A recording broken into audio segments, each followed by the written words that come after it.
Happy Saturday, beautiful people. Divine, good morning, good morning. Good morning, beautiful people. Happy Saturday, everyone. Happy Saturday. All right, beautiful people. Go ahead and get started here. All right, happy Saturday, happy Saturday. Let everybody sleep in a little bit longer today. It is February the 20th, 2021, day 82. We're reading through the books of the law and the prophets, another 3-year consecutive day count, day 751, 751. Y'all, today we read Deuteronomy 10, 11, and 12. I so wish we would read the 13 today, but we'll get to it tomorrow. But there's some things that we must point out that people don't pay attention to. So, Bona, good morning, Corey, Tiffany. All right, y'all. So let's go ahead and do this shimmer so we can get started.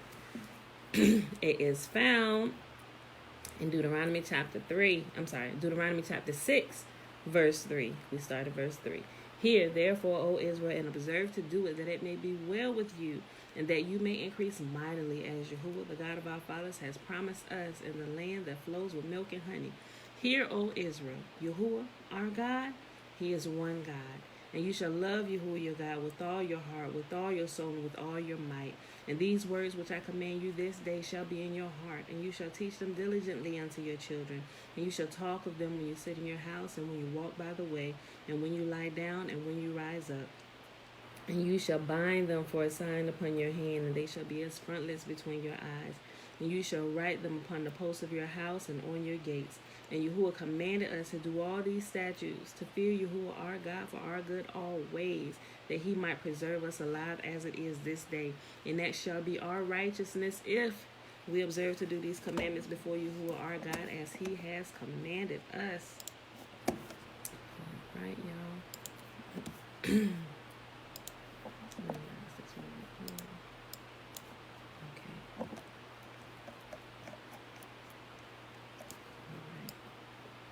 Deuteronomy chapter 10, y'all.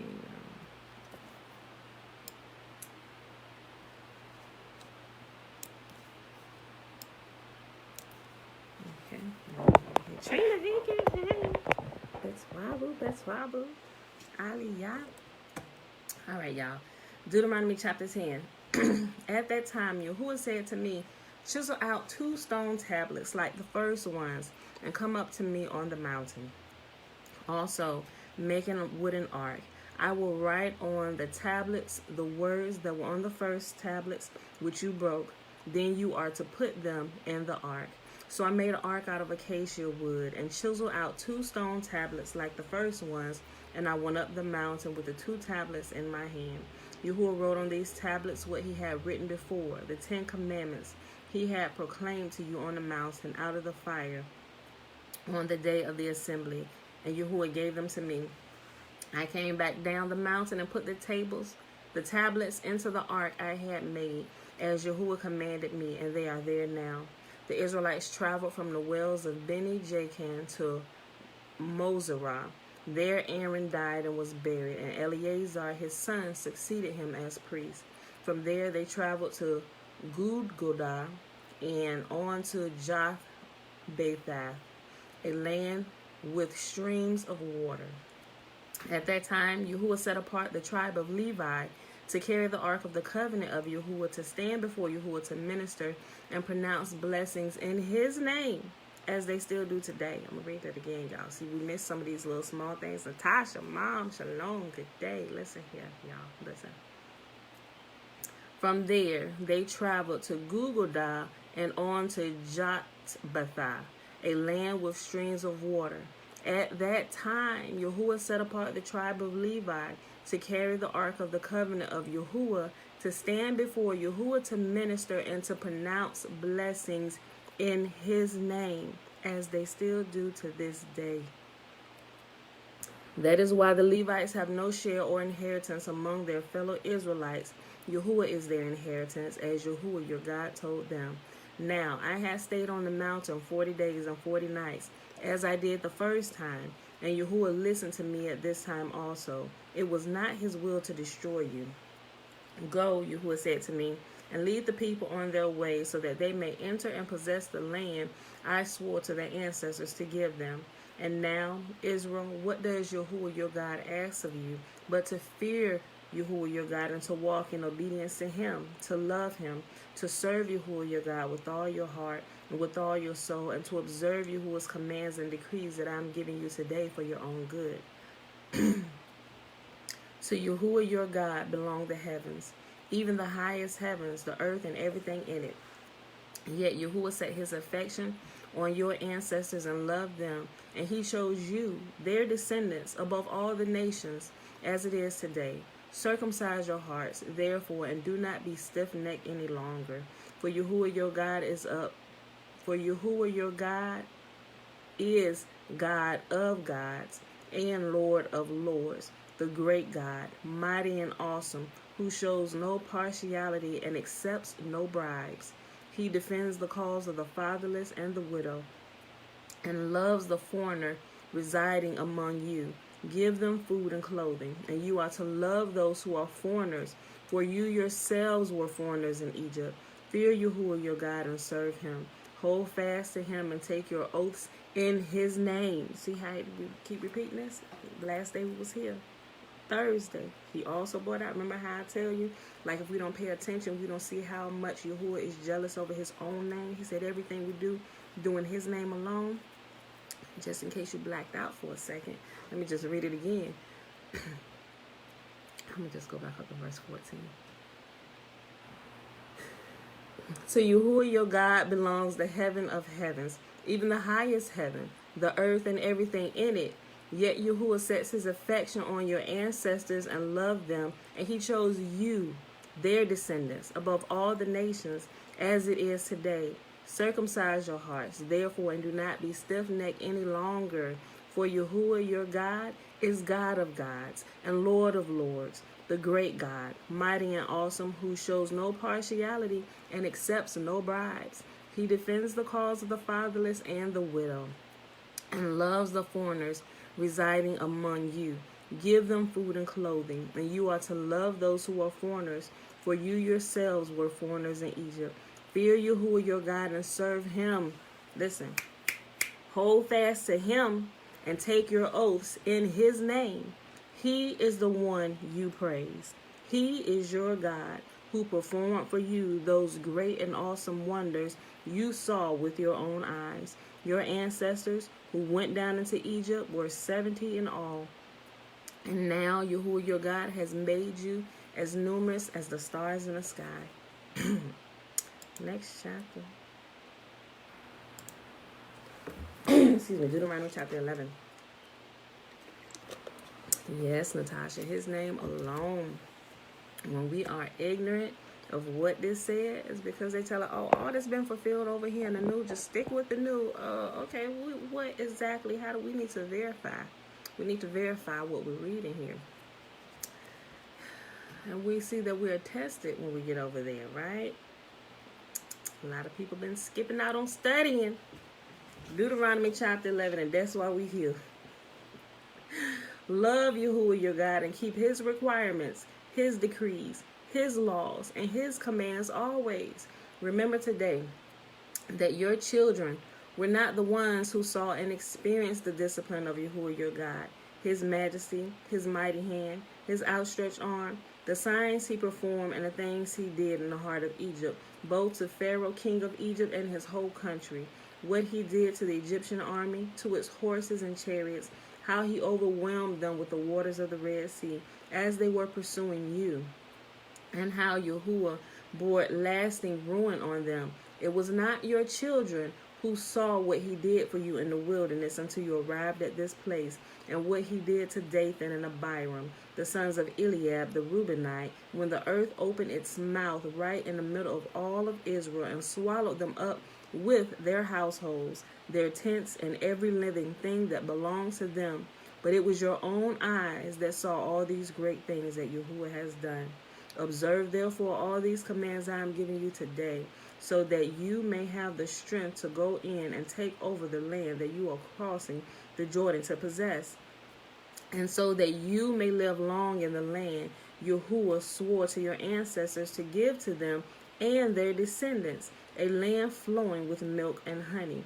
The land you are entering to take over is not like the land of Egypt from which you have come, where you planted your seed and irrigated it by foot as in a vegetable garden. But the land you are crossing the Jordan to take possession is a land of mountains and valleys that drinks rain from heaven. It is the land Yahuwah your God cares for. The eyes of Yahuwah your God are continually on it from the beginning of the year to its end. So if you faithfully obey the commands I am giving you, to love Yahuwah your God and to serve him with all your heart and with all your soul, then I will send rain on your land in its season, both autumn and spring rains, so that you may gather in your grain, new wine and olive oil. I will provide grass in the field for your cattle, and you will eat and be satisfied. Be careful, or you will be enticed to turn away and worship other gods and bow down to them. Then Yahuwah's anger will burn against you, and he will shut up the heavens so that it will not rain, and the ground will yield no produce, and you will soon perish from the good land Yahuwah is giving you. Fix these words of mine in your hearts and minds. Tie them as symbols on your hands and bind them on your foreheads. Teach them to your children, talking about them when you sit at home and when you walk along the road, and when you lie down and when you get up. Write them on the door frames of your houses and on your gates, so that your days and the days of your children may be many in the land Yahuwah swore to give to your ancestors, as many as the days the heavens are above the earth. If you carefully observe all these commands I am giving you to follow, to love Yahuwah your God, to walk in obedience to him, and to hold fast to him, then Yahuwah will drive out all these nations before you, and you will dispossess nations larger and stronger than you. Every place where you set your foot will be yours. Your territory will extend from the desert to Lebanon, from the Euphrates River to the Mediterranean Sea. No one will be able to stand against you. Yahuwah your God, as he promised you, will put the terror and fear of you on the whole land wherever you go. See, I am setting before you today a blessing and a curse. A blessing if you obey the commands of Yahuwah your God that I'm giving you today. The curse if you disobey the commands of Yahuwah your God and turn from the way that I command you today by following other gods which you have not known. When Yahuwah your God has brought you into the land that you are entering to possess, you are to proclaim on Mount Gerizim the blessings and on Mount Ebal the curses. As you know, these mountains are across the Jordan, westward toward the setting of the sun, near the great trees of Moreh, in the territory of those Canaanites living in Arabah in the vicinity of Gilgal. You are about to cross the Jordan to enter and take possession of the land Yahuwah your God is giving you. When you have taken over it and are living there, be sure that you obey all the decrees and laws I am setting before you today. Y'all, last chapter for today, Deuteronomy Chapter 12. These are the decrees and laws you must be careful to follow in the land that Yahuwah, the God of your ancestors, has given you to possess, as long as you live in the land. Destroy completely all the places on the high mountains, on the hills, and under every spreading tree, where the nations you are dispossessing worship their gods. Break down their altars, smash their sacred stones, and burn their Asherah poles in the fire. Cut down the idols of their gods and wipe out their names from those places. You must not worship Yahuwah your God in their way, but you are to seek the place Yahuwah your God will choose from among all your tribes to put his name there for his dwelling. To that place you must go. There bring your burnt offerings and sacrifices, your tithes and special gifts, what you have vowed to give, and your freewill offerings, and the firstborn of your herds and flocks. There, in the presence of Yahuwah your God, you and your families shall eat and rejoice in everything you have put your hand to, because Yahuwah your God has blessed you. You are not to do as we do here today, everyone doing as they see fit, since you have not reached the resting place and the inheritance Yahuwah your God is giving you. But you will cross the Jordan and settle in the land Yahuwah your God is giving you as an inheritance, and he will give you rest from all your enemies around you, so that you will live in safety. Then to the place Yahuwah your God will choose as a dwelling for his name, there you are to bring everything I command you, your burnt offerings and sacrifices, your tithes and special gifts, and all the choice possessions that you have vowed to Yahuwah. And there rejoice before Yahuwah your God, you, your sons and your daughters, your male and female servants, and the Levites from your towns who have no allotment or inheritance of their own. Be careful not to sacrifice your burnt offerings anywhere you please. Offer them only at the place Yahuwah will choose in one of your tribes, and there observe everything I command you. Nevertheless, you may slaughter your animals in any of your towns, and eat as much of the meat as you want, as if it were a gazelle or deer, according to the blessing Yahuwah your God gives you. Both the ceremonially clean and the unclean may eat it. Boom. Let me pause right there, because some people get this twisted.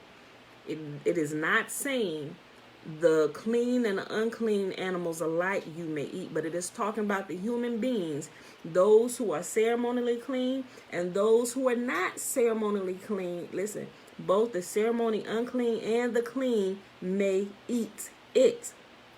Like those of us who clean and those people of us who are unclean may eat of the portion that Yahuwah has given us to eat. And the only portion of anything he has ever given us to eat is those things that are clean. I see a lot of people twist this because they don't read and they don't pay attention. Yahuwah doesn't change. He doesn't at one time say you can eat what's clean, or now you can eat what's unclean. No. He's talking about the people who are clean, and the people who are unclean can eat of the clean portion that he has given, right? Let's read that again, just in case, because it burns my buttons when people try and twist Yahuwah's words.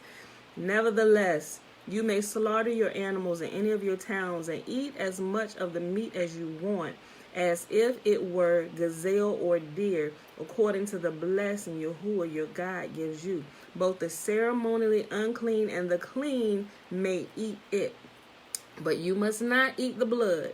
Pour it out on the ground like water. You must not eat in your own towns the tithes of your grain, and the new wine and olive oil, or the firstborn of your herd and flocks, or whatever you vowed to give, or your freewill offering or special gifts. Instead, you are to eat them in the presence of Yahuwah your God at the place where Yahuwah your God will choose. You, your sons and your daughters, your male and your female servants, and the Levites from your towns, and you are to rejoice before Yahuwah your God in everything you put your hand to. Be careful not to neglect the Levites as long as you live in your land. Now remember, with the sacrifice, he said, out of everything else you got, you can eat in your own land. He said, but these special times, when it's talking about the feast, he said, at these special times, I want all my children to come to my house, come to my place, the place where I set up, right? The place that I designate, the place where I put my name. Yahuwah has chosen this place. He wants us all to come here. He said, and those gifts that you set apart for that time when we come together to have the big family gathering, the cookout, whatever you want to call it, because they weren't just slaughtering animals to slaughter them. They were bringing food to eat when they gathered together. Everybody bring something, right? Everybody bring something. And don't bring nothing shabby. Bring something good. Cook your best dish. That's what he's saying. He said, these gifts, these special gifts, free will offerings, tithes of your flock, the grain, the new wine, the olive oil, the firstborn of your herds and flocks, the best shape, bring all the best stuff when you come here at this time. A few times throughout the year, everybody bring their best stuff. We about to eat good. I'm gonna read it again. Any other time throughout the year, you can eat whatever you want as long as it follows the recommendations, because we are a holy people. He said you eat whatever you want as long as it's on the list of the clean stuff you can eat. You can eat it at home, whatever. He said, but when it's time for us to meet together, bring all that good stuff to my place. Listen, verse 15.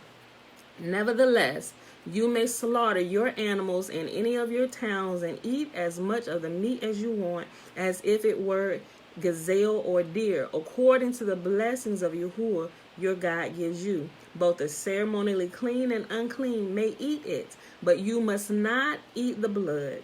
Pour it out on the ground like water. You must not eat in your own towns the tithe of your grain, and new wine and olive oil, or the firstborn of your herds and flocks, or whatever you have vowed to give, or your free will offerings or special gifts. Instead, you are to eat them in the presence of Yahuwah your God at the place Yahuwah your God will choose. You, your sons, your daughters, your male and female servants, and the Levites from your towns. And you are to rejoice before Yahuwah your God in everything you put your hand to. Be careful not to neglect the Levites as long as you live in your land. When Yahuwah your God has enlarged your territory, as he has promised you, you may crave meat and say, I would like some meat. Then you may eat as much of it as you want. If the place where Yahuwah your God chooses to put his name is too far away from you, you may slaughter animals from the herd and flocks that Yahuwah has given you, as I have commanded you, and in your own towns you may eat as much of them as you want. Eat them as you would gazelle or deer. Both the ceremonially unclean and the clean may eat. Be sure you do not eat the blood, because the blood is the life, and you must not eat the life with the meat. You must not eat the blood poured on the ground like water. Do not eat it, so that it may go well with you and your children after you, because you will be doing what is right in the eyes of Yahuwah. But take your consecrated things and whatever you have vowed to give, and go to the place Yahuwah will choose. Present your offerings on the altar of Yahuwah your God, both the meat and the blood. The blood of your sacrifices must be poured beside the altar of Yahuwah your God, but you may eat the meat. Be careful to obey all these regulations I am giving you, so that it may go always well with you and your children after you, because you will be doing what is good and right in the eyes of Yahuwah your God. Yahuwah your God will cut off before you the nations you are about to invade and dispossess. But when you have driven them out and settled in their land, and after they have been destroyed before you, be careful not to be ensnared by inquiring about their gods, saying, how do these nations serve their gods? We will do the same. You must not worship Yahuwah your God in their way, because in worshiping their gods, they do all kinds of detestable things Yahuwah hates. They even burn their sons and daughters in the fire as sacrifices to their gods. See that you do all I command. Do not add to or take away from it. And he just getting started, right? And he just getting started. He said, we must not worship him like all the other nations worship their gods. He said, they do detestable things. Don't worship me like that. That ain't how you approach me. You can approach them like that, but you cannot approach me like that. Do not worship me like they worship them. I will not accept it. It is detestable to me, right? Listen here. He said, they even burn their sons and daughters in a fire as sacrifices to their gods. Do I need to get started on this? And the crucifixion, right? Do we need to start on this today? Because everything is direct opposite. If you do not know what Yahuwah has said, we are tricked into worshiping him like they worship their gods. And now we're worshiping somebody who has been taken through the fire or crucified. He said, do not do that. But I'm the one that's speaking heresy, right? Y'all better pay attention and find out what Yahuwah himself has said. I'm going to read it again just in case you dozed off or you blacked out again. Hold on. Yahuwah your God will cut off before you the nations you are about to invade and dispossess. But when you have driven them out and settled in their land, and after they have been destroyed before you, be careful not to be ensnared by inquiring about their gods, saying, how do these nations serve their gods? We will do the same. You must not worship Yahuwah your God in their way, because in worshiping their gods, they do all kinds of detestable things Yahuwah hates. They even burn their sons and daughters in the fire as sacrifices to their gods. See that you do all I command you. Do not add to it or take away from it. Right? And as we go further, he's going to start getting into more deeper detail on why this is detestable, why the righteous cannot die for the sins of the wicked, right? He said it is an abomination for you to give someone who is righteous for the sins of the wicked. You cannot.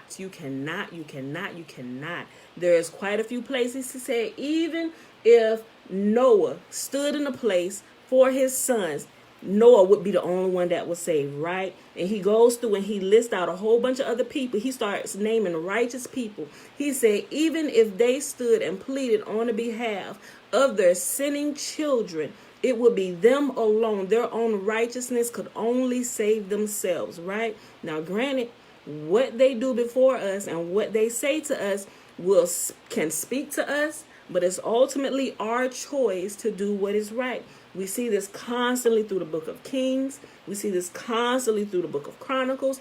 And it says that he was no better than his father. He was worse than his father. But we have some who have righteous fathers and decide to take the wicked path. Just like we have those who ruled through the book of Kings, and then they had sons and they decide to take the righteous path, right? And we see how it turns for them. If you're righteous and you do what is right, all goes well for you and everything. While you are alive, you are a shield to your generation and to your family. But when you pass away, and that shield, that righteous shield, is no longer there to save them children and pray to the Most Holy for you because you and your shenanigans, now it's time to pay the piper. Are we going to stick to what mama and daddy has taught you about me? Or are you going to go the way of the other nations? Choose. Your shield is gone. Choose. Which one? Life or death? And a lot of us think we can beat the system. Think we can continue to ride on them prayers of that righteous person who has passed away. And now the doors is left wide open. There is no shield covering you anymore, right?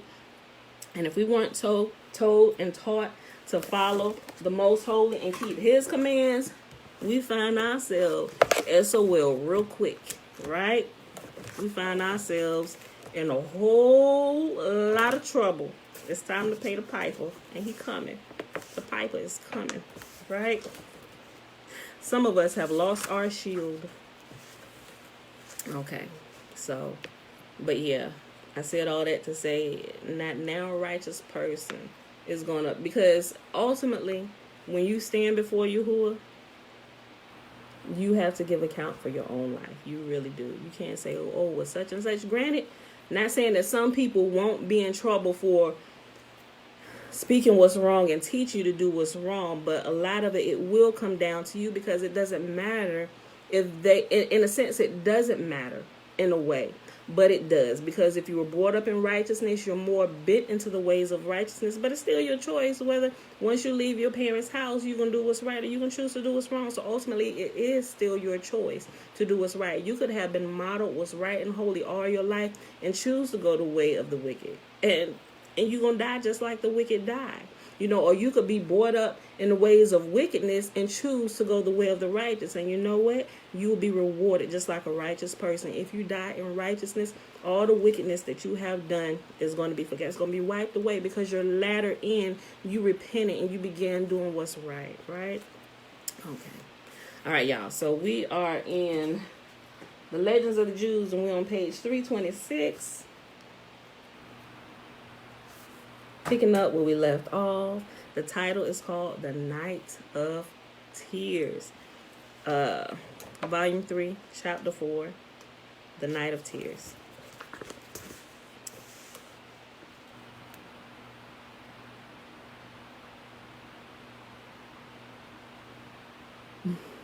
Natasha, I'm reading your comment. Oh, yes. For those of you who can't, on Facebook, who can't read Natasha. Natasha said, I moved back home now. Mississippi Bible Belt. I hear the other name 1,000 times a day. from family on TV all day long in my grandmother's room to people stopping by and billboards only bearing the other name. I so pray that if I'm blessed to get remarried, that I'm blessed with a husband who honors and knows and leads in these regulations. Amen. Right?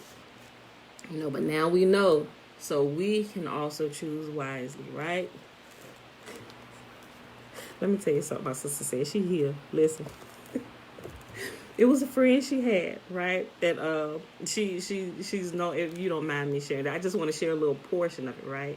Listen, this guy, and I'm not gonna give you details, but I'm gonna give you the gist of the story based on what Natasha said, what my sister experienced, right?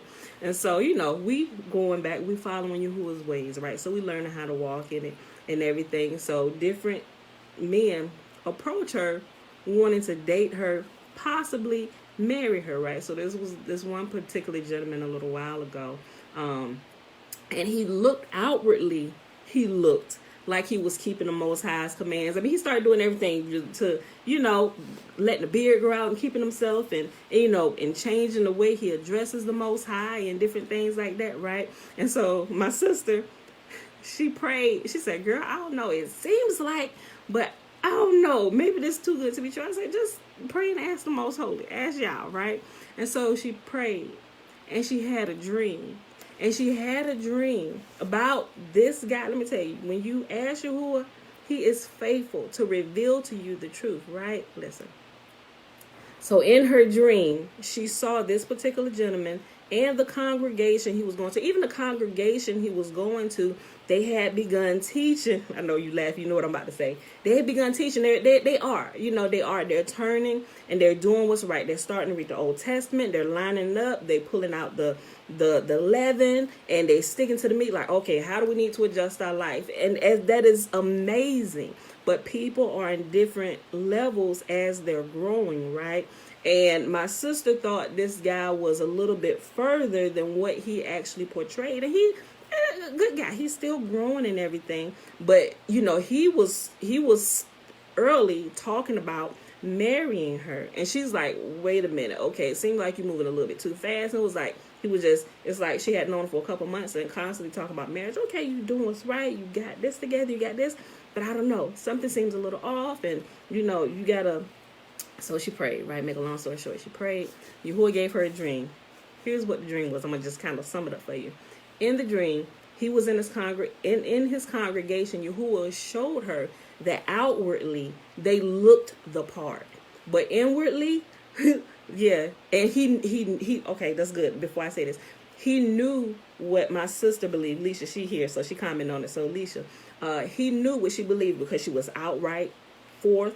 This is this. I don't use this name anymore. I only address the Most High as he says to address him. Everything that I learned growing up in the church, everything that I realize is wrong, I've stopped doing. I'm teaching my children this, and we only talk to Yah. We only talk to him. We only pray in his name. We only talk to him. So he knew it, but because he hadn't quite gotten to that point, he was kind of at the point where he wasn't necessarily using the name JC, but he was still addressing a second entity by a Hebrew name. So you see a lot of people that and I was there. I did the same thing. As I'm transitioning out of that, I still had that same God worshiping JC. I just changed his name to Yeshua or Yahushua. I'm like, wait a minute, something still seemed off. Okay, so we understand that if this name means that, and I started looking at the prophets, okay, they also carry the name of the Father in their name, but it doesn't make them the Father, like Jeremiah and Isaiah and Zechariah. In their name, they carry the name of Yah. So that's how I understand. I said, okay, so JC carried the name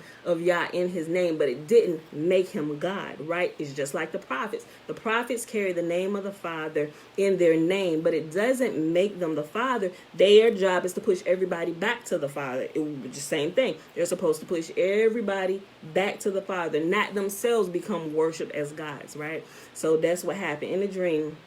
Yahuwah showed her that outwardly he played the part, and he looked holy. He looked like one of us. He looked like kinfolk. He looked like us. He, covering himself and, walking and speaking right. But Yahuwah showed her the inside of him. It's like there was like a transparency where she saw underneath his skin. and she saw a Christmas tree. She said, "My G," hold on, I'm gonna tell you what she said. And we here, we know how we talk sometimes, but just tell you what she said. She said, "This nigga a whole Christmas tree on the inside, B." I was hollering. She said, "Wait a minute, hold on. What does it mean?" I said, "It means exactly what Yahuwah said it mean. You know, he wear the Hebrew garments and all that stuff, you know, but he was still, he was still a Christian." Yeah, and singing a Christmas carol. Right, that's right. And he was singing a Christmas carol, right?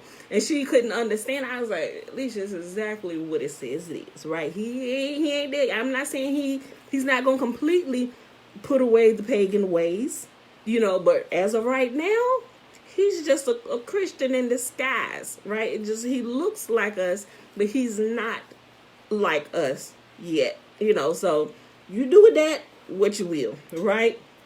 And so after that dream, it just began to bug her and just began to come out and out and out, and she couldn't deal with it anymore. And she was nice or whatever, but it was after Yahuwah had given her the dream, and she was like, "Make it plain to me." It just started. It was like he couldn't hide it anymore. And I'm like, "What, girl? What happened? What?" I was like, "Let me tell you something. The Most Holy is faithful. Yah is faithful. You ask him, and he definitely shows you." That, Natasha, it was very clear. Mama knows. It was funny. She got to tell the story. I should bring her on right now so she can tell you, but no, we're going to go ahead and read today. But I'm just saying, a whole Christmas tree, Dana.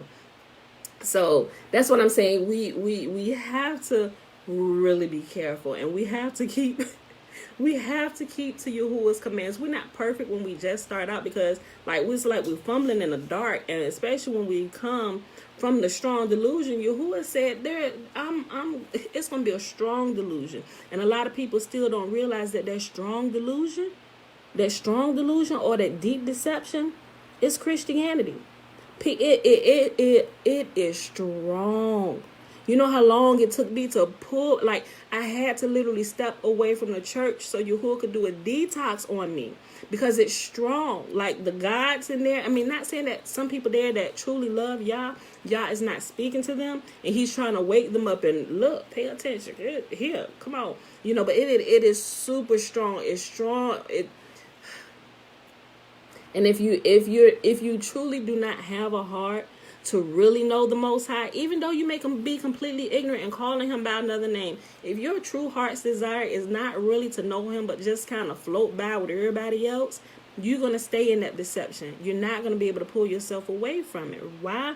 Because you rejected the truth that would have set you free. It's only when we get real with ourselves and wait a minute, something ain't working here. We've been doing all this. People still dying, calling on his name. Ain't nothing happened. What is wrong? Why don't we see this power? And that's what began to happen for me. I'm like, Father, I know you're real. I know in my personal life, the things that I've experienced, I know you're real. Why is it not happening over here? Why are we not seeing the miracles and stuff that we heard about before and what we read about? Why is it so dead, you know? And so when you really begin to get real and don't just kind of go along, yes, the Lord showed up today. And I'm like, did he? Did he really? Like one of my pastors say, you went down the devil and came back up a devil. I'm like, no, he did it. There was a bunch of good music and emotions all over the place. That wasn't the spirit of Yah. That wasn't him that showed it. He wasn't there. He hasn't been here. What are you talking about? You know, and I just got sick and tired of it. And I couldn't do it anymore. It was too much. And I refused to take my children through that crap any longer. I said, Father, if I'm going to find you, I'm going to find you away from the four walls of these church. I cannot do this anymore. You know, so, oof. Pull myself together, y'all. So that's why I'm so serious about this. I'm like, man, y'all keep playing if y'all want to. Yahuwah is real. And you ain't going to find him where you think you're going to find him at, or where a whole bunch of people telling you he is. He ain't there. So, but all right, y'all. Whew, okay. Went down a dry devil and came up a wet devil. I know, right? Okay, y'all. Whew. Dana said, girl, the same exact thing. One morning, I literally sat up in my bed. That was day one for me. I'm telling you, it's sobering when you realize, wait a minute, what? We literally have been asleep all this time. Like, we have been the ones that's been deceived all this time. It's sobering. It is sobering, and it's like this long walk. It's like this long walk on the road to recovery. Learn about Yahuwah and who he is, and like, wait a minute, what? And then you realize through all this time, it actually was him who's kind of been keeping you alive, even in all the deception and the shenanigans, but he's like kind of get your attention, like, listen, okay, keep alive a little bit longer, she's gonna get it, hold on. And you can clearly tell, that was Jadis, yes, it was him. He's trying to get your attention, girl, no, psst, over here, no, Angel, go. She gonna get it this time. Hold on, wait a minute, she gonna get it. Oh, okay. Let's do this. Okay, new situation. She gonna get it this time. Wait, almost. She thinking. And it's like, no, I that's how I think about it a lot. And Yahuwah is trying to get our attention. Shabbat shalom. Okay, y'all. So, but it's like when we really wake up and realize, oh my gosh, you are real. It's like we're on this road of detoxing from all the shenanigans from the church and the strong deception and the strong delusion. And it's like, and you try to tell other people, hey, this is not what you think it is. Hey, look, listen. But then it's like, they're like, oh, get out of here. You didn't fallen off the path. You didn't overhand deception somewhere. You didn't join the cult. No, I'm trying to tell you that Yahuwah is real, and you are worshiping a false god. Oh yeah, it is. It's a grieving process, because what's crazy is you lose so many friends, especially because I think what kept me glued to the church so long is because of the people there. You love the people, and you can tell they love the Most High, but it's like you love the Most High and you just ignorant as you want to be. I was tired of being ignorant, just ignorance all in the name of JC. I couldn't take it anymore. So, and it's just like, Father, this is not where it's at, so, but yeah, it's a grieving process because you lose some of them friends who you thought were your friends, and it's like, no, they were only your friends as long as you was in the same deception with them. Yeah, Alicia said I cried 2 weeks when I realized. I'm telling you, it's like hard because it's like you have truth, and you just gotta make a choice. It's like, okay, it's like your eyes literally become open. It's like, okay, and you literally have to make a choice. What do I do? And now I know the truth. I can't go back here because if I go back here, it's like the Matrix. Look, I don't want to remember none of this. I just want to remember this steak. What do you say? I want to remember this steak. He just I don't even want to remember we had this conversation. Put me back in the Matrix. I don't want to remember none of this. And it's like, you take the red pill or the blue pill. You gonna stay woke, or you gonna go back to sleep? When you choose to go back to sleep, you gonna go back to sleep permanently, and you gonna take that big nap, right? Pretty soon you gonna take that big nap, and you gonna go the way of the grave because you have chosen. Yeah, I've seen some people, they don't get to come when Yahuwah like really opens their eyes and they choose, because the hardship of people, you losing friends, becomes too much for you. It's like you would much rather have that than have true life, have life with the Creator himself. What use are you here? Good night. You take the big sleep. I'll see you again on Judgment Day, my friend. And it's like, yeah, I don't want that. Okay, I don't care if people talk about me. Bambi, don't go talk to her. Stay away from her. Tell them don't take your kids. I'm like, oh gosh, Father, what? Like, I'm just, okay. So, but y'all, those that's been there and that's there now, y'all know, y'all understand. It's like, Father, it's like they're treating us like they call us Antichrist. Like I said before, we truly are Antichrist because we are Yahuwah alone. That's what he did say. Matter of fact, when you go read it, even your Christ said, worship Yahuwah alone, right? So how did y'all begin worshiping him and make him a God, right? The night of tears. The words of the spies were heard by willing ears. The people believed them implicitly, and when called to task by Moses, replied, "O our teacher Moses, if there had been only 2 spies or 3, we should have had to give credence to their words. For the law tells us to consider the testimony of even two as sufficient, whereas in this case, there are fully 10. Our brethren have made us faint of heart. Remember, they had just wanted to spy out the land. Because Yahuwah hated us, he hath brought us forth out of the land of Egypt to deliver us into the hands of the Amorites to destroy us. By these words, the Israelites revealed that they hated Yahuwah, and for this reason did they believe that they were hated by him. For whatever a man wisheth his neighbor, doth he believe that his neighbor wisheth him. They even tried to convince Moses that Yahuwah hated them. They said, if an earthly king has 2 sons in 2 fields on water by a river, and the other dependent upon rains.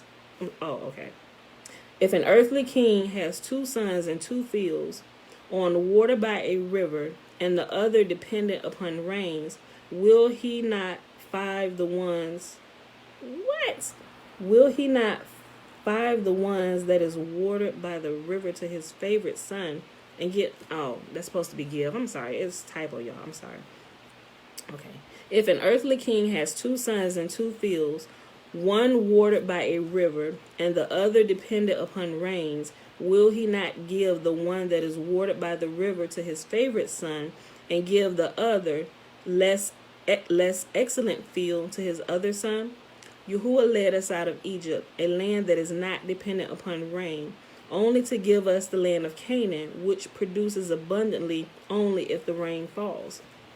Which we read that today in Deuteronomy, right? Yahuwah said, this land, when you go here in this land, you can't act like this, because this land is watered by Yahuwah himself. Yahuwah himself takes care of this land. Not only did the spies in the presence of Moses and Aaron voice their opinion that it was not advisable to attempt conquering Palestine, but they employed every means of inciting the people into rebellion against Moses and Yahuwah.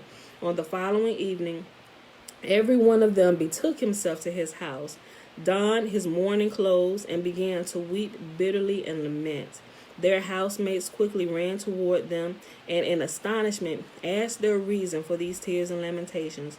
Without interrupting their wailings, they answered, Woe is me for ye, my sons! Woe is me for ye, my daughters and daughters-in-law, that are doomed to be dishonored by the uncircumcised, and to be given as a prey to their lust. These men that we have beheld are not like unto mortals. Strong and mighty as angels are they. One of them might well slay 1,000 of us.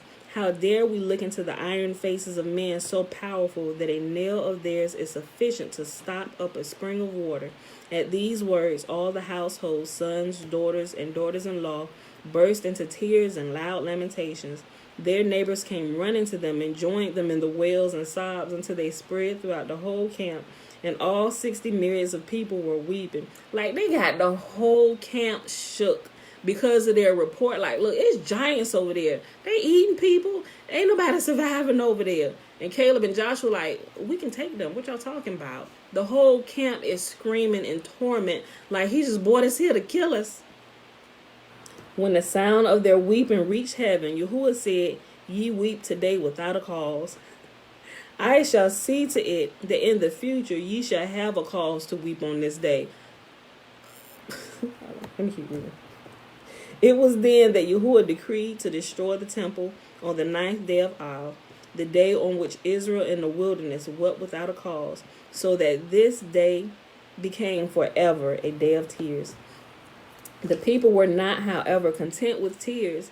They resolved to set up as leaders in place of Moses and Aaron, Dathan and Abiram, and under their guidance return to Egypt. But worse than this, not only did they renounce their leader, but also their God, for they denied him and wished to set up an idol for their God.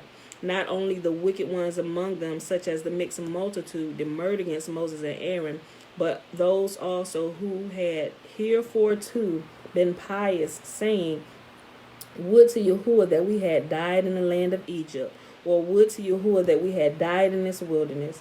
When Joshua and Caleb heard these speeches of the people, teeming with blasphemy, They rent their garments and tried to restrain the people from their sinful enterprise, exhorting them particularly to have fear of the Canaanites, because the time was at hand when Yahuwah had promised Abraham to give the land of Canaan to his descendants, and because there was no pious man from among the inhabitants of the land for whom Yahuwah's sake would have been willing to leave it longer in their possession.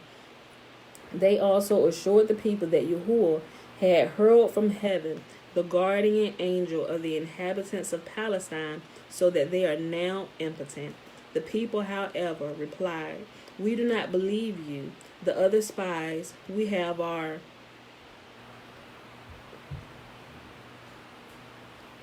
What? "The other spies have our weal and woe more at heart than you." Okay. Nor were the admonitions of Moses of more avail, even though he brought them a direct message from Yahuwah to have no fear of the Canaanites. In vain did he say to them, "He who wrought all those miracles for you in Egypt and during your stay in the wilderness will work miracles for you." Wait a minute, too. "Will work miracles for you as well when you enter the promised land." Truly, the past ought to inspire you with trust in the future. The only answer the people had to this was, "Had we heard this report of the land from strangers, we should not have given it credit, but we have heard it from the men whose sons are our sons and whose daughters are our daughters." In their bitterness against their leaders, they wanted to lay hands upon Moses and Aaron, whereupon Yahuwah sent his cloud of glory as a protection to them, under which they sought refuge. Even right there, they should have stopped. Like, wait a minute. He said they were about to lay hands on Moses and Aaron. Then the glory cloud dropped, and they weren't able to get in. Aaron and Moses sought refuge. Like, how are you about to play with him, right? Is none of this clicking in y'all head?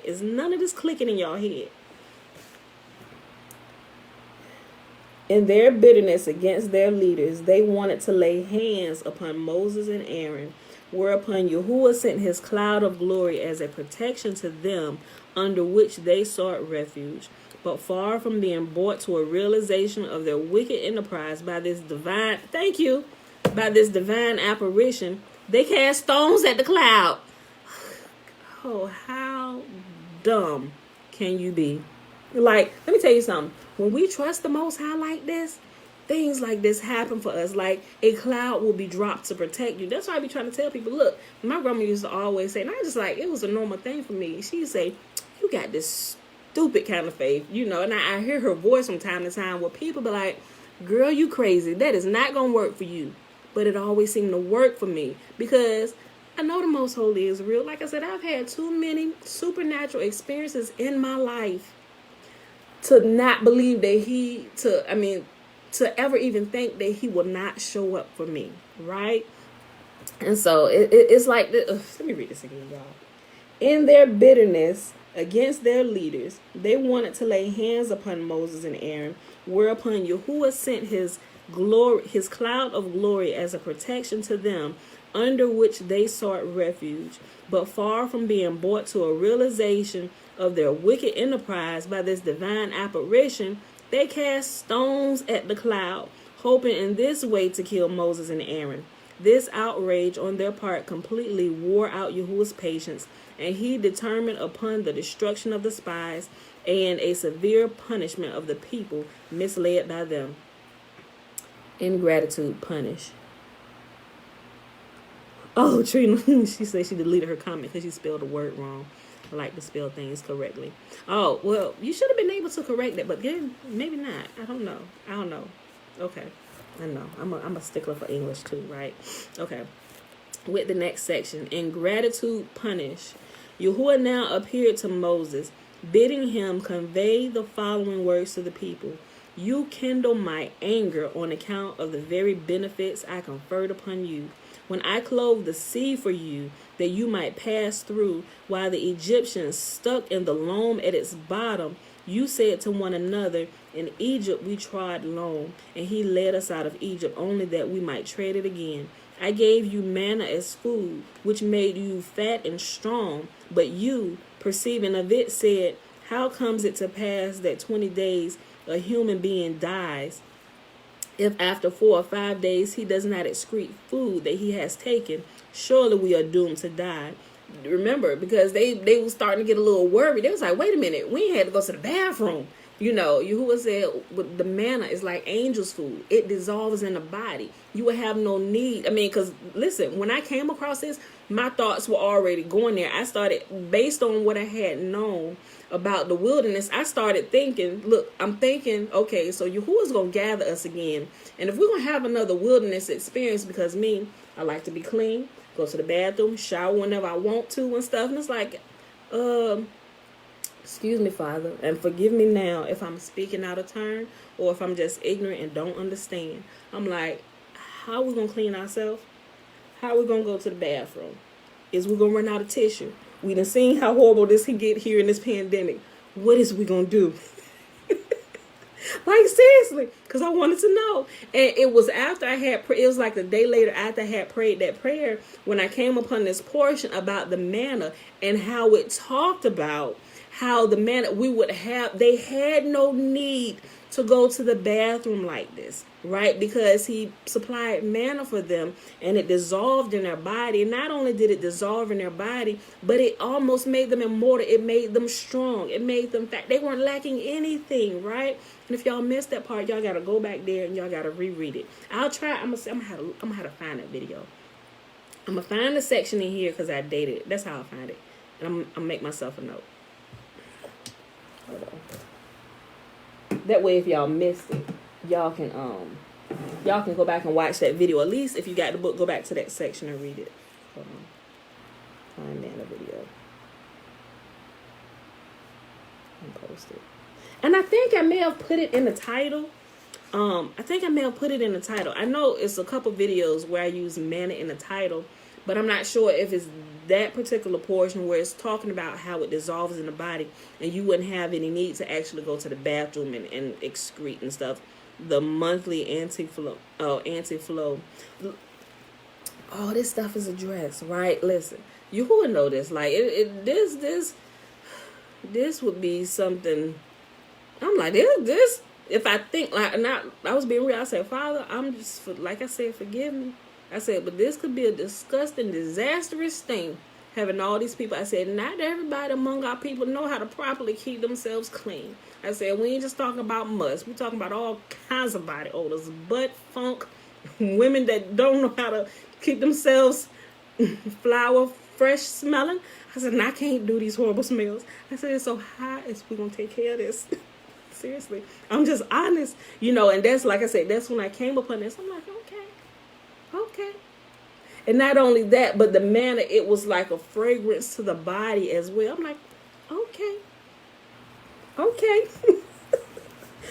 So my curiosity had been satisfied when I came upon this. I'm like, okay, you can take care of all this. All right. And so we know that the manna is also reserved up for the end of days as well, which also tells us it's something gonna happen where we're gonna need to be fed by the Most Holy, because there's truly, people think it's a shortage of food now. Y'all ain't seen nothing yet. Listen, let me tell you something. That's what I want to. I'm gonna go back to this real quick. I just wanted to mention something that we talked about yesterday about Texas. May Yahuwah bless the people that are not prepared. But remember yesterday when was it yesterday? No, it was Thursday when we was here. Remember they was talking about going into the city. They were starting their shenanigans like, we can't go in there. Listen, Yahuwah said, listen. Before they went out there, he said, listen, I ain't the one that told y'all to send spies. I don't need to send spies, and I already told you we're going to go. But the people hyped them up, and Moses agreed to it. Okay, we're going to send spies. Yahuwah said, listen, you can go ahead and do that, but let it be known to you that I'm not the one that said send spies. This was y'all idea. Look, he said, but when you go, let me give you a little bit of wisdom while they spying out the land. If you see men out in the open, towns open with no walls, don't you go messing with them people. He said, because you best believe they are mighty warriors. Mighty warriors have no need to hide behind walls. They can very well take care of themselves. Now, if you come upon the part and they are surrounded by walls, you better understand that there are weaklings inside those walls, right? And I said all that to say, not talking about people that they're weak, but understand what I'm saying to you, right? Living here in this second Egypt, right? The daughter of the great whore, right? By living here, not just here, but other places that are connected to this place, we have become a weak people, surrounded by not necessarily physical walls, but the walls of convenience, right? So say if a catastrophe hit, people who live in the city would be in much more peril than those who live in the country. Because people who live in the country, they used to this. They used to it getting dark early. Used to, hey, we're going to bed when the sun go down or whatever. Maybe they got stuff now. But people in the country, more of them are planting on their lands because they don't have the conveniences of the city all the time. They may go into the city once. Natasha, you got a whole family in the country where you go back and forth and you constantly tell us about city and country life, right? So Natasha, yes, listen. So that's why I'm like, look, we got to start working on doing some of these things that we have long forgotten because we've become pacified and coddled by city life to where if a catastrophe happened and we lose power and we can't use our cell phone, people ready to lose their mind. Like, bruh, don't you know what to do? It's like the conveniences have crippled us in such a way that a lot of people will literally physically die. And they're going to be rooted out of this land because they have forgotten how to stay alive. They forgot how to care for themselves. The conveniences have crippled us in such a way that it will be detrimental. This country is going to implode from the inside because our own conveniences and our love of fast things has caused us to be so weak that what else? People are just going to sit in their homes and die. Like people are sitting, not granted, there are older people they found, I understand, there probably really wasn't much of anything they could do. Maybe they didn't have family, they're finding older people dead in their homes and in Texas, frozen to death, right? You know, so I can see that happening. Maybe family couldn't get to them, you know, and they didn't, lack of medicine, all these things. They're dependent on drugs in the stores. And not saying that they're bad because use what's available to you. But when you know better, begin to do better. If you understand about the natural remedies and stuff, kind of try and wean yourself off for some of these pharmaceuticals. Because these pharmaceuticals, you're not going to be able to get them in a while. You know, when things really start getting bad, people going to be robbing stores, even the grocery stores, just a little hour with the Tylenol. The CVS's and the Walgreens are going to be ransacked, whatever. People trying to find these things, and Yahuwah, people in the country, they learn about the vegetation around them and what grows indigenously to their land. And they're able to see medicine and healing all around them. And you have city folk living in neighborhoods. You may not have that many trees, but they literally could have natural healing things all around them, and they would die right in the midst of their healing because they could not recognize it. They were so used to having somebody spoon feed them everything, and they're going to die when their hand can't show up for them anymore. And so I said all that to say it was a good example. What's happening is horrible. I'm not saying it's good what's happening to the people in Texas, because it's not. And the East Coast is going to get it too, right? But what is happening over there is a prime example of what we read yesterday. The people living behind walls in fortified cities, and those who can be taken will be taken. And there are a lot of people being taken in Texas. And if we understand what the scripture says, being taken don't mean, taken means you go to the grave. There are a lot of people being taken because of the convenience or the weakening of fortified walls. So I'm just saying, not saying the fortified wall we need to have is the most holy. I'm just saying. So, okay, I just wanted to bring it up. Okay, let's go back here. Yahuwah now appeared to Moses, bidding him convey the following words to the people.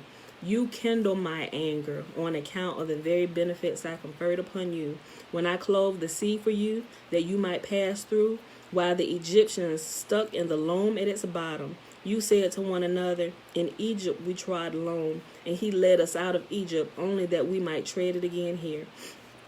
I gave you manna as food, which made you strong and fat, but you, perceiving of it, said, How comes it to pass that 20 days a human being dies, if after 4 or 5 days he does not excrete food he had taken? Surely we are doomed to die. When the spies came to Palestine, I arranged it so that as soon as they had entered the city, its king or governor dies, in order that the inhabitants, occupied with the burial of their ruler, might not take account of the spies' presence and kill them. Do you know who that we talked about the other day? Their ruler at this time, that land, the land of the Canaanites, had not been taken. Why? Oh, that's good medicine. That this country, they hadn't been taken because there was a righteous person living there, and their shield was gone. Listen, when the spies came to Palestine, I arranged it so that as soon as they entered the city, its king or governor dies, in order that the inhabitants, occupied with the burial of their ruler. Who was their ruler? Job was their ruler. Job, the book of Job, him. Remember, Moses was up on the mountain, the angel of death. Moses like, where he going? To fetch the soul of Job. Yahuwah was preparing all of it. You see the big everything? Yahuwah was preparing them to leave out of here, give them this, take the land. All this stuff is happening perfectly. Job, the shield of righteousness to this wicked generation, is about to be taken. When the spies came to Palestine, I arranged it so that as soon as they entered the city, its king or governor dies, in order that the inhabitants, occupied with the burial of their ruler, might not take account of the spies' presence and kill them. Instead of being thankful for this, the spies returned and reported the land. Because remember, they went in there, Moses told them, they said, okay, when you go, you need to check and see if Job is still alive. If Job is still alive, ain't nothing happening. But if Job has passed away, we're going to take this city. Because Moses understood, he knew it, right? If the righteous shield is gone, we're taking it, right? And also, with the righteous shield with Job, also the angel over this particular nation, Yahuwah had taken his word. We talked about it, threw him down. You read a New Testament about principalities and powers over different places. It's the angels that are set over the different nations. This angel had been taken along with this righteous shield, right? Instead of being thankful for this, the spies returned and reported, the land through which we have gone to search it is a land that eateth up the inhabitants thereof. To you I gave the Torah, and for your sake I said to the angel of death, continue to hold sway over the rest of the world, but not over this nation that I have chosen as my people.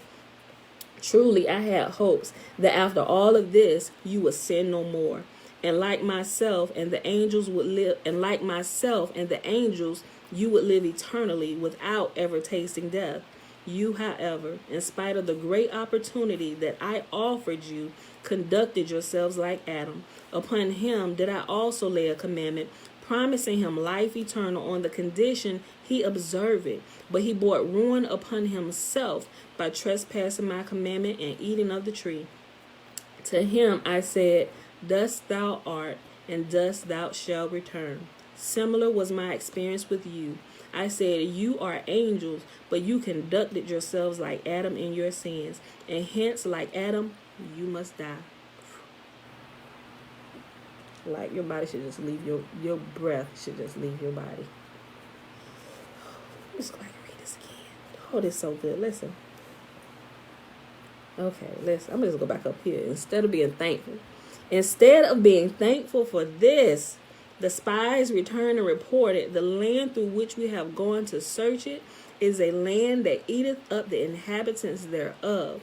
To you I gave the Torah, and for your sake I said to the angel of death, continue to hold sway over the rest of the world, but not over this nation that I have chosen as my people.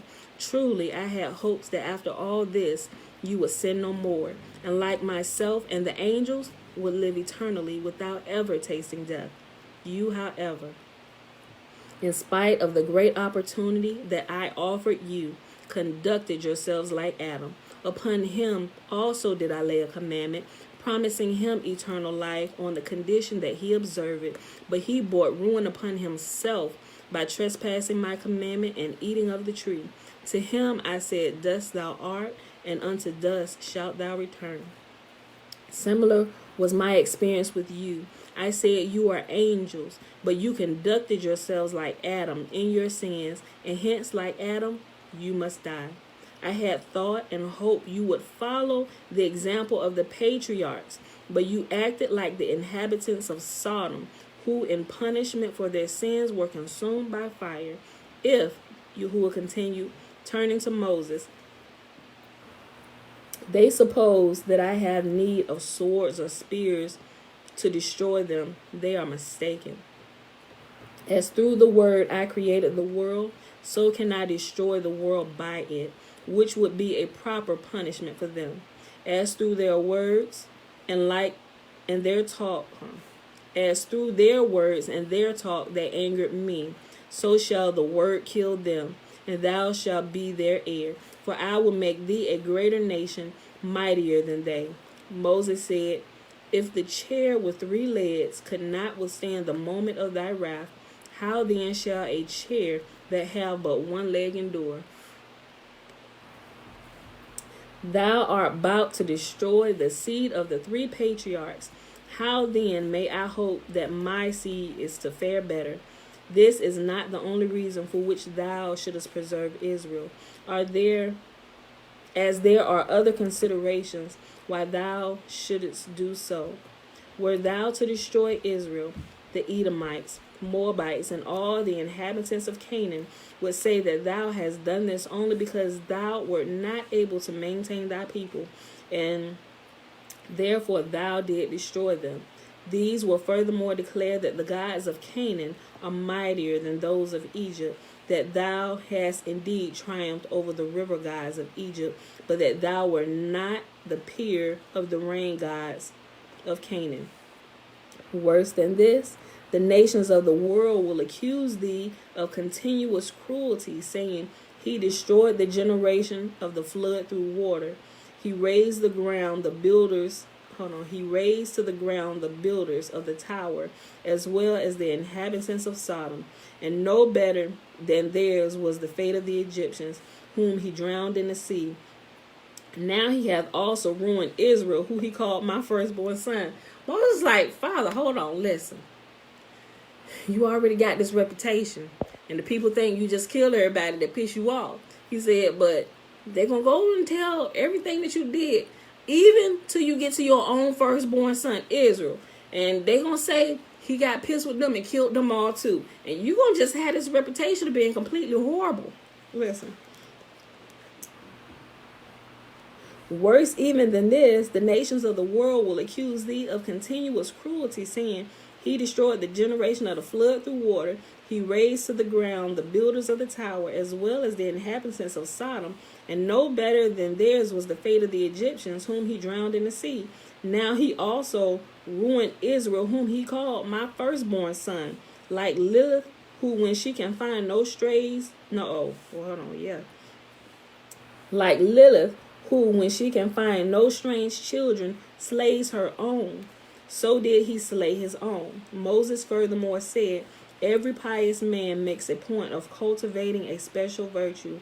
Do thou also in this instance bring thy special virtue to bear, Yahuwah. And what is my special virtue? Moses. Long-suffering, love, and mercy. Moses trying to keep these folk alive. Yahuwah said, Oh, really? How so? What's my special virtue? Moses. Long-suffering, love, and mercy, for thou art wont to be long-suffering with them that kindle thy wrath, and to have mercy for them. In thy very mercy is thy strength best known.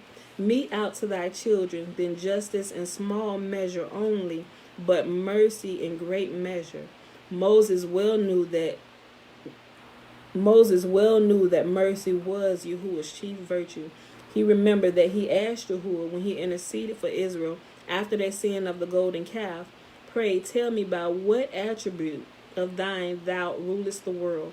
Yahuwah answered, I rule the world with loving kindness, mercy, and long suffering. Ain't that the truth?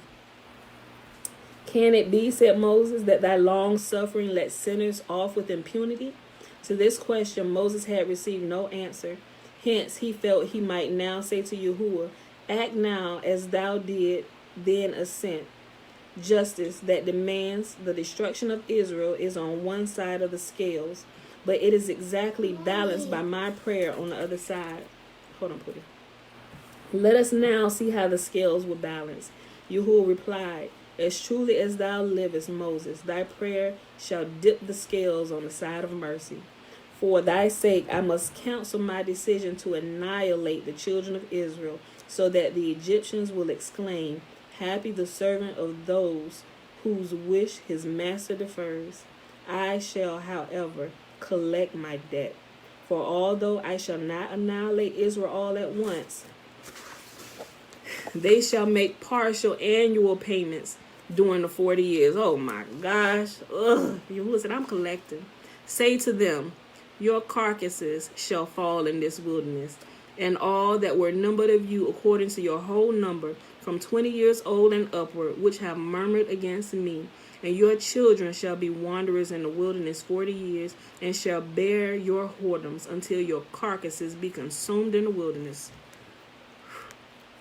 This punishment was not, however, as severe as it might appear, for none among them died below the ages of 60, whereas those who had at one time of the exodus from Egypt been either below 20 or above 60 were entirely exempt from this punishment. Besides, only such were smitten as had followed the counsel of the spies, whereas the others and the Levites and the women were exempt. Death, moreover, visited the transgressors in such a fashion that they were aware that it was meant as punishment for their sins. Throughout all the year, not one among them died. On the eighth day of the month of Ab, Moses would herald proclamation through the camp, let each prepare his grave. They dug their graves and spent there the following night, the same night on which the following council of the spies, they had revolted against Yahuwah and Moses. He said, listen, hold on, this might be the night, so everybody go ahead and dig your grave and get in it. All we're going to need to do is cover you with dirt. I'm just like, imagine living in complete terror. That's like Daddy said he gonna tear your tail up when he get home, and you looking around like every time you hear something, you hear the door, you like, oh, it's about to happen. Oh, like you, and because you knew what you did was wrong, and you know punishment is coming. They know on the 8th day of the month. Go ahead and dig your graves. This might be the month you get your tail tore off. Go ahead and dig the grave and get in it. Listen. Throughout all the year, not one among them died. On the 8th day of the month of Ab, Moses would have a herald proclaim through the camp, let each prepare his grave. They dug their graves and spent there the following night, the same night on which, following the counsel of the spies, they had revolted against Yahuwah and Moses. In the morning, a herald would once more appear and cry, let the living separate themselves from the dead. Those that were still alive rose, but about 15,000 of them remained dead in their graves. After 40 years, however, when the herald repeated this customary call, the 9th day of Ab, oh my gosh. Hold on, wait. Is this the Day of Atonement? He said, begin it on the 9th day. Hold on, y'all. I need to go. Let me finish reading. I'm going to need to check into this. Hold on. After 40 years, however, when the herald repeated this customary call on the 9th day of Ab, all arose, and there was not a single dead man among them. At first, they thought they had made a miscalculation in their observation of the moon, that it was not the 9th day of Ab at all, and that this was the reason why their lives had been spared. Hence, they repeated their preparations for death until the 15th day of Ab. Then the sight of the full moon convinced them that the 9th day of Ab had gone by. See, I'll tell y'all, when it's a full moon outside, it's the 15th day of the month. I'm telling y'all, y'all better get this down, because we're going to need to understand this calculation in the coming days. I opened myself. Very good. Give me some. Yea, Okay. Then the sight of the full moon convinced them that the 9th day of Ab had gone by, and that their punishment had been done away with. In commemoration of the relief from this punishment, they appointed the 15th day of Ab to be a holy day. Okay, y'all. And we're going to stop here for today because we're already an hour and 19 minutes. So we're going to pick it up here tomorrow, 7:30 a.m. Y'all, so that was Legends of the Jews. We read page 326 all the way to 328. We read Deuteronomy 10, 11, and 12. It is Saturday, February the 20th, 2021, day 82 of year 3 of reading through the books of the law and the prophets. And of the 3-year consecutive day count, day 751, y'all. All right, so I hope y'all really enjoyed it. This is getting good. It's getting better and better by the day. I mean, I always say that. Y'all know. Because it is. It's just good to me. All the way around. All the way around. Anything that can help us prepare for the coming days, and when the Most Holy himself cracks the sky, is going to be better for us. Better for us. Trekking back to Mississippi in a few minutes. Drive safe, Natasha. Love you. Let us know when you get there. Okay, y'all. So let's go ahead and do this blessing. Let me do this real quick. Natasha, stay for the blessing. Hold on. Stay for the blessing. Okay. And Yahuwah spoke unto Moses and said, Speak unto Aaron and unto his sons, saying, On this wise ye shall bless the children of Israel, saying unto them, May Yahuwah bless us and keep us. May Yahuwah make his face to shine upon us and be gracious unto us. May Yahuwah lift up his countenance upon us and give us his peace. And they shall put my name upon the children of Israel, and I will bless them. And Father, we ask you for a special blessing for Natasha and her family as they travel back to Mississippi. Father, let them arrive there without incident or accident. Bless her and her family and all that they put their hands to, Father.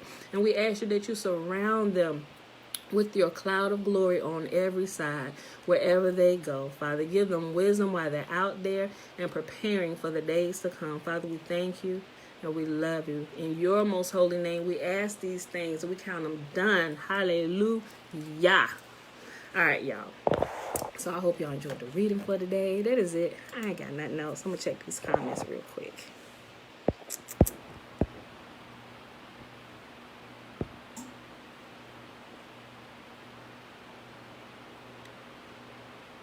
Oh, Trina, just read your comment. Hold on.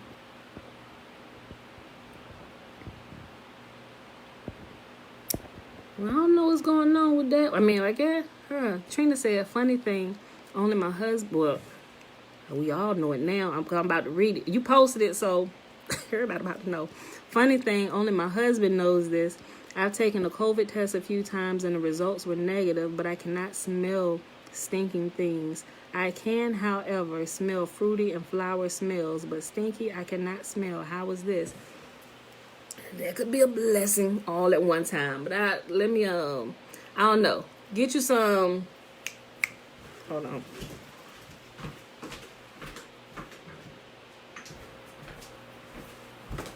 I mentioned it the other day. Get you some quercetin. I left the link. I'll post the link in there again today. I'm telling you, this stuff works. I'm going to share something with y'all that Jeremiah, I don't know, sometimes Jeremiah, my son, my 17-year-old, sometimes I be thinking he be overly extra.